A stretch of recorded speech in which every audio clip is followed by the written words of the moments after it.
하나님 말씀은 누가복음 9장 28절에서 36절까지입니다. 누가복음 9장 28절에서 36절까지 말씀 번갈아 가면서 읽습니다. 제가 먼저 읽겠습니다. 이 말씀을 하신 후 8일쯤 되어 예수께서 베드로와 요한과 야고보를 데리고 기도하시러 산에 올라가사 기도하실 때에 용모가 변화되고 그 옷이 휘어져 광채가 나더라. 문득 두 사람이 예수와 함께 말하니 이는 모세와 엘리야라. 영광 중에 나타나서 장차 예수께서 예루살렘에서 별세하실 것을 말할세.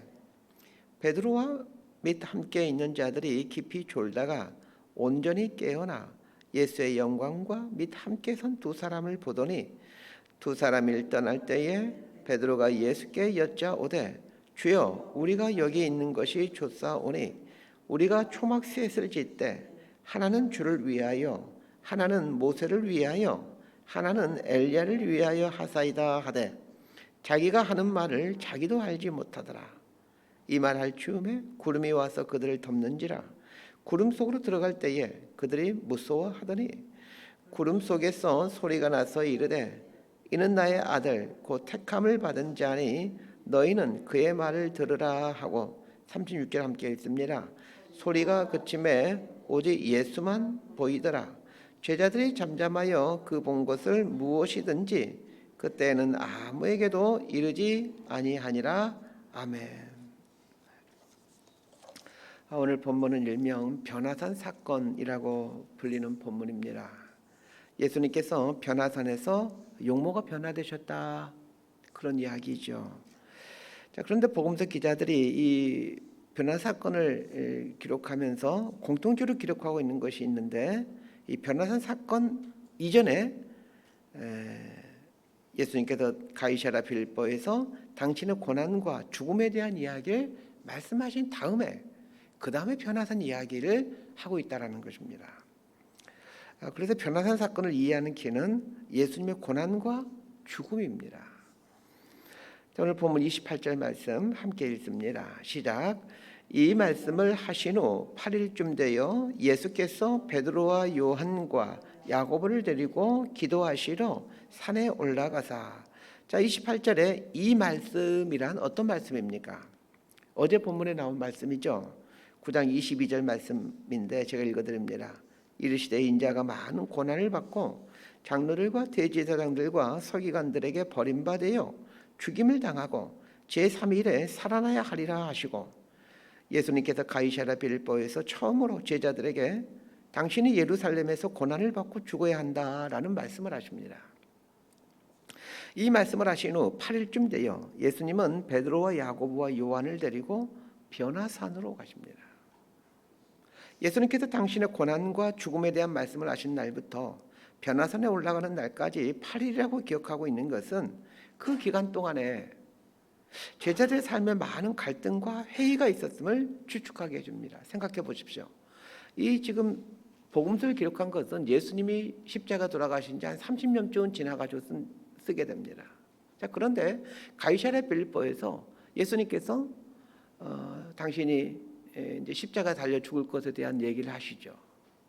그러고 나서 이 변화산 사건까지 8일의 시간 차이가 있게 되는데, 한 20, 30년 지난 후에 이 두 개의 사건 사이에 8일의 기간이 있었다는 것을 기억한다는 것은 무슨 뜻이겠습니까?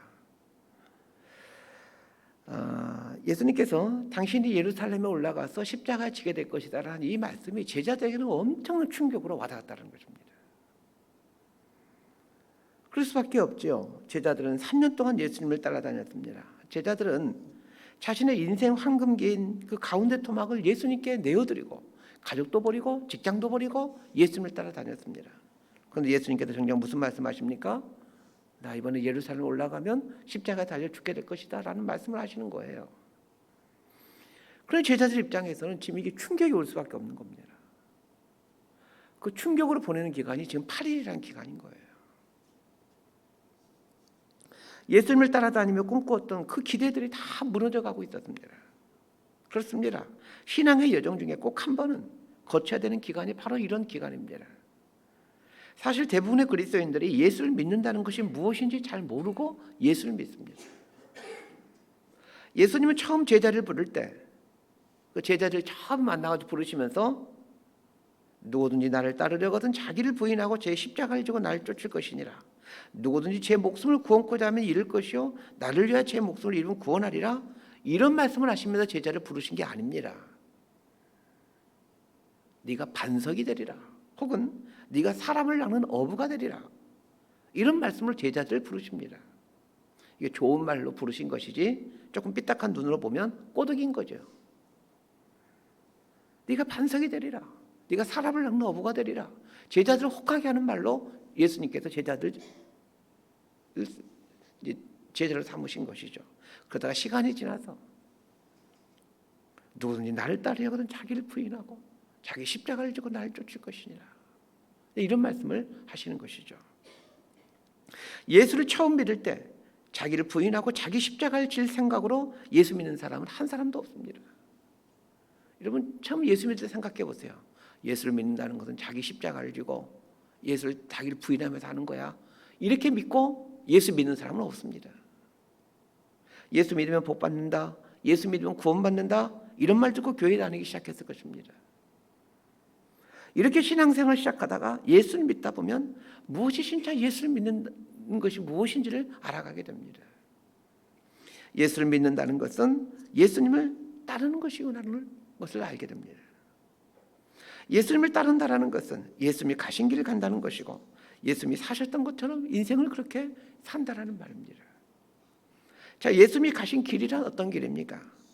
십자가의 길입니다. 십자가는 이 세상과 반대되는 길입니다. 헨리 나우엔이 말하는 것처럼 세상이 상향성, 끊임없이 올라가고자 하는 길이라면 십자가의 길은 내려가는 길, 하향성의 길입니다. 십자가는 이 세상을 향해 거룩한 반항을 합니다. 그래서 예수님을 따라가는 십자가의 길은 이 세상에 충격을 주는 것입니다. 예수님은 때가 되면 당신이 십자가를 져야 된다는 것을 잘 알고 계셨습니다. 십자가를 진다는 것은 인성을 가진 예수님으로서 큰 고민이 아닐 수 없었습니다. 이 땅에 오신 예수님의 가장 큰 고민은 십자가이셨습니다. 마찬가지입니다. 우리 그리스도인들의 가장 큰 고민은 십자가여야 합니다. 그냥 교회 다닐 때는 십자가가 큰 고민이 아닙니다. 그러나 예수님의 길을 가는 제자가 되려고 할 때부터 가장 큰 고민이요 묵상의 주제는 십자가입니다. 나는 주님을 위해 어떤 십자가를 지고 있나? 내가 지금 이 시점에서 져야 될 십자가는 무엇인가? 이런 고민을 하는 사람이 예수를 따르고 있는 사람입니다. 그런 면에서 보면 내가 예수를 따르고 있는지 여부를 알아보는 쉬운 방법이 있죠. 나의 가장 큰 고민이 그리고 묵상의 주제가 십자가인가를 보는 것입니다. 나는 십자가 길을 가고 있는가? 스스로에게 이런 질문을 던지면서 신앙생활하고 있는가를 보시면 됩니다. 예수님이 십자가를 말씀하실 때의 모습을 잘 보면 아주 재미있는 사실 한 가지를 알게 됩니다. 저 어제 본문인 9장 18절은 이렇게 시작하고 있습니다. 예수께서 따로 기도하실 때에, 자 오늘 본문 9장 28절을 보십시오. 이 말씀을 하신 후 8일쯤 되어 예수께서 베드로와 요한과 안드레를 데리고 기도하시러 산에 올라가사, 자 29절도 보십시오. 기도하실 때에 예수님이 계속해서 기도의 자리로 나가고 있다는 것을 알게 됩니다. 그렇습니다. 기도의 깊이가 십자가에 이르게 합니다. 우리 삶이 예수님의 길을 가는 십자가의 길을 가기 위해서는 이 깊은 기도가 필요합니다. 피상적이고 낮은 기도는 우리의 삶을 십자가로 인도하지 못합니다. 오늘 우리 한국 그리스도인들에게 필요한 기도는 뜨거운 기도가 아니라 깊은 기도입니다. 자기를 부인하는 기도입니다. 예수님의 십자가를 지기 전날 밤 겟세마네 동산에서 깊은 기도를 하셨습니다. 그 기도의 내용이 무엇이었습니까? 아버지여 할 수만 있다라면 이 잔을 내게서 옮기시옵소서. 그러나 아버지의 원대로 하옵소서. 자, 이것이 자기를 부인하는 기도입니다. 기도는 우리의 마음 중심을 십자가로 이끌어 갑니다. 예수님은 기도하시러 산에 올라가시면서 베드로와 야고보와 요한을 데리고 올라가십니다. 그런데 왜 3명의 제자를 데리고 기도하러 가셨던 것일까요? 그들에게 십자가의 영광을 보여주기 위함입니다. 지금 이 제자들은 지금 8일 동안 예수님이 예루살렘에 가서 십자가를 지게 된다는 말을 듣고 지금 충격에 빠져 있습니다. 예수님이 십자가 달려 돌아가신다는 말을 듣고는 지금 충격에 빠져 있는 제자들에게 그 십자가를 짓는다는 것의 영광스러움이 무엇인지를 지금 보여주고 싶으신 것입니다. 자, 29절부터 31절까지 말씀 함께 읽습니다. 시작. 기도하실 때에 용모가 변화되고 그 옷이 휘어져 광채가 나더라. 문득 두 사람이 예수와 함께 말하니 이는 모세와 엘리야라.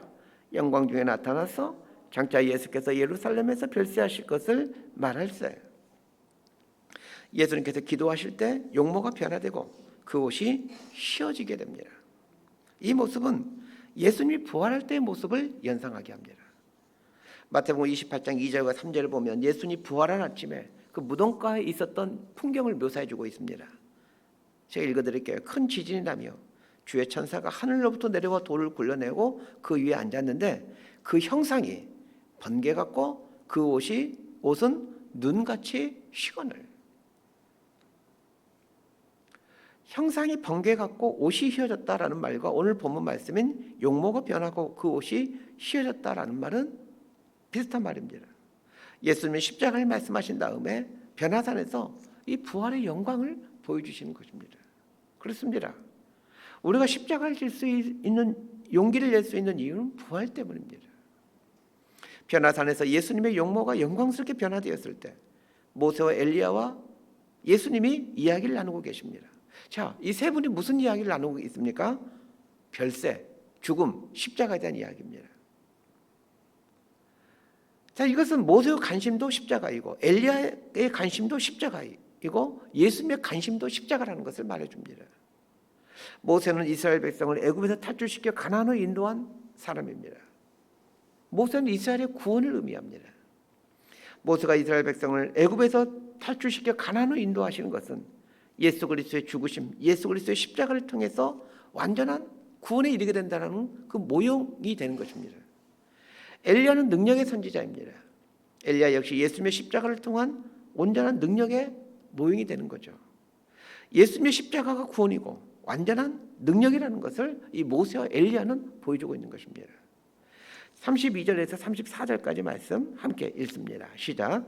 베드로와 및 함께 있는 자들이 깊이 졸다가 온전히 깨어나 예수의 영광과 및 함께 선 두 사람을 보더니 두 사람이 떠날 때에 베드로가 예수께 여짜오되 주여 우리가 여기 있는 것이 좋사오니 우리가 초막셋을 짓되 하나는 주를 위하여 하나는 모세를 위하여 하나는 엘리야를 위하여 하사이다 하되 자기가 하는 말을 자기도 알지 못하더라. 이 말 할 즈음에 구름이 와서 그들을 덮는지라 구름 속으로 들어갈 때에 그들이 무서워하더니. 예수님께서 모세와 엘리야와 함께 변화산에서 영광스럽게 변화되어 가는 동안에 제자들은 이 세 제자는 깊이 졸고 있었다라고 말해줍니다. 이거는 굉장한 역설입니다. 어떻게 이런 놀라운 일이 일어나고 있을 때에 예수님의 채찍근의 세 제자는 졸고 있었던 것일까요? 그것도 성경에 보니까 깊이 졸고 있다라고 말하고 있습니다. 이것은 제자들이 아직까지 십자가를 통한 하나님의 능력과 영광의 비밀을 깨닫지 못하고 있다는 것을 표현해 주고 있는 것입니다. 우리도 마찬가지입니다. 우리가 십자가의 비밀을 깨닫게 된다면 우리는 이렇게 살지 않습니다. 십자가가 하나님의 능력이라는 사실을 깨닫게 되면 우리는 자기를 부인하고 십자가의 길을 기꺼이 갑니다. 베드로가 잠에서 깨어날 때 모세와 엘리야는 자리를 막 떠나는 중에 있었습니다. 베드로는 왜 그 자리에 모세와 엘리야가 있는지를 모릅니다. 왜 모세와 엘리야가 그 자리에 있는지는 모르지만 이 변화산의 이 영광스러운 이 평안할 수 없는 이 모습이 너무 좋은 겁니다. 그래서 베드로는 이렇게 말합니다. 여기에 초막새를 짓고 삽시다. 재미있는 것은 베드로가 이 말을 해놓고도 자기가 이 말을 왜 했는지 잘 모르겠다는 것입니다. 예수님의 모습과 모세 엘리야의 모습이 너무나도 영광스러우니까 자기도 모르게 이상한 말이 나오는 것입니다. 변화산의 사건은 이성을 초월하는 사건입니다. 천국은 우리의 이성을 초월하는 것입니다. 아마 우리는 천국에 가면 깜짝 놀랄 겁니다. 왜냐하면 내가 생각하던 천국과 너무나 다른 모습이기 때문입니다. 변화사는 천국의 모형이라 할 수 있습니다. 영광스럽고 공간과 시간을 초월해 존재하는 것이 천국입니다. 우리는 신앙생활 하는 동안에 아주 가끔은 신비한 체험들을 하게 됩니다. 베드로와 요한과 야고보가 변화산 체험을 했듯이 우리도 가끔은 영적인 체험을 할 때가 있습니다. 그러나 영적인 체험은 늘 아리송합니다. 베드로와 요한과 야고보가 변화산 사건을 경험했지만 아리송해하는 것처럼 영적인 체험은 이걸 좀 말로 표현하기가 구체적으로 좀 어렵습니다. 그리고 사람마다 다 다릅니다. 그만큼 영적인 체험은 다양하고 해석이 어렵습니다. 그런데 분명한 사실 한 가지가 있습니다. 영적인 체험은 내가 있어야 될 자리가 어디인지를 알려주게 된다는 것입니다. 베드로가 예수님께 이곳에 초막새를 짓고 삽시다라고 말하자 구름 속에서 하나님의 음성이 들려오기 시작합니다. 35절과 36절 말씀 함께 읽습니다. 시작. 구름 속에서 소리가 나서 이르되 이는 나의 아들 곧 택함을 받은 자니 너희는 그의 말을 들으라 하고 소리가 그치며 오직 예수만 보이더라. 제자들이 잠잠하여 그 본 것을 무엇이든지 그때에는 아무에게도 이르지 아니하리라. 자, 구름 속에서 들려온 하나님의 음성의 요지는 무엇입니까? 예수님의 말을 들으라는 것입니다. 자, 그러면 예수님의 말이란 무슨 말입니까? 내일 본문에 보면 알겠지만 산에서 내려오는 것입니다. 베드로가 뭐라고 말합니까? 여기에 초막새를 짓고 삽시다. 변환해서 내려가기를 원하지 않고 있거든요. 그래서 하나님은 예수님의 말을 들으라 이렇게 말하죠. 자, 그 예수님의 말이 뭐냐는 거예요. 내일 본문에 보게 되면 나오는데 이 변화산에서 내려가는 것입니다. 자, 다른 말로 하면 내가 있어야 될 자리로 돌아가는 것입니다. 변화산의 사건은 삶의 자리에서 십자가를 지게 하는 능력이요 힘이기에 삶의 자리에서 십자가의 길을 가게 하는 능력이 됩니다. 영적인 체험을 했다면 내가 있어야 될 자리로 돌아와서 십자가를 지는 삶, 십자가의 길을 가야 합니다. 그러나 적지 않은 그리스도인들이 베드로가 범했던 이런 우를 범하곤 합니다. 변화산에서 머물고자 한다는 것입니다. 그래서 계속해서 어떤 환상이나 입신, 산기도에 집중합니다. 이런 걸 하지 말라는 얘기가 아닙니다. 현실 속으로 들어와서 십자가 길을 가는 것이 중요한데 변화산에서 머무르려 한다는 것입니다. 변화산은 가끔으로 족합니다. 우리가 있어야 될 것은 십자가가 기다리고 있는 예루살렘입니다. 바울이 고린도후서 12장에서 천국에 갔다 온 사람에 대한 이야기를 합니다. 고린도후서 12장 1절부터 4절까지 제가 읽어드립니다. 무익하나마 내가 부득불 자랑하노니 주의 환상과 계시를 말하리라. 내가 그리스도 안에 있는 한 사람을 아노니 그는 14년 전에 셋째 하늘에 이끌려 간 자라. 그가 몸 안에 있었는지 몸 밖에 있었는지 나는 모르거니와 하나님은 아시느니라. 내가 이런 사람을 아노니 그가 몸 안에 있었는지 몸 밖에 있었는지 나는 모르거니와 하나님은 아시느니라. 그가 낙원으로 이끌려가서 말로 표현할 수 없는 말을 들었으니 사람이 가히 이르지 못할 말이로다. 바울은 이 3층전에 갔다 온 사람을 알고 있다라고 말하고 있습니다. 자, 그러면 3층전에 갔다 온 사람이 누구이겠습니까? 바울 자기 자신입니다. 그런데 불구하고 왜 바울은 자기가 3층전에 갔다 왔다 이렇게 말하지 않고 내가 아는 사람이 3층전에 갔다 왔다 이렇게 말하는 것일까요? 혹 사람들이 이 바울을 특별한 사람으로 여기고 바울을 대단하게 여길 수 있기 때문에 그렇습니다. 바울은 자신이 직접 3층전에 갔다 왔으면서도 이런 신비한 영적인 체험을 했으면서도 마치 다른 사람의 이야기인 양 이야기를 합니다. 3층전에 다녀오는 것과 같은 영적인 체험을 우상시할 수 있다는 것을 경계하는 것입니다. 기적의 예수님을 추구하기보다는 일상의 예수님을 추구하십시오. 실은 평범한 일상이 기적입니다. 놀랍고 영광스러운 체험을 하는 것이 은혜가 아니라 오늘 나의 삶에 평화가 임하고 용서가 임하고 섬김이 임하고 사랑이 임하는 것이 그게 기적입니다. 말씀 정리합니다. 기도는 십자가에 이르게 합니다. 십자가의 삶을 살기 위해서는 깊은 기도의 자리로 들어가야 됩니다. 기도하면서 나를 부인해가고 기도하면서 십자가의 영광을 보는 것입니다. 기도하면서 십자가를 질 수 있는 용기도 생기지만 십자가의 영광을 보게 됩니다. 기도가 깊어지면 그래서 십자가를 질 수 있는 것입니다. 좀 우리 성도님들이 이 기도의 자리에 섰으면 좋겠습니다. 집이 머무신 분들은 그 가까이 있는 교회에 나가서 새벽에 자신을 부인하는 이런 기도의 자리에 섰으면 좋겠고, 또 교회 근처에 가신 분들은 또 아침 일찍 일어나 주님 앞에 서서 주님, 내가 오늘도 하루를 어떻게 살기를 원하고 계십니까?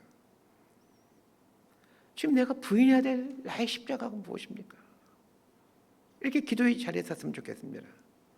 꿈을 꿔봅니다. 우리 성도님이 날마다 자신을 부인하는 삶을 사는 걸 상상해 봅니다. 그래 기쁨으로 십자가를 지고 그 부활의 영광을 외치며 사는 것을 상상해 봅니다.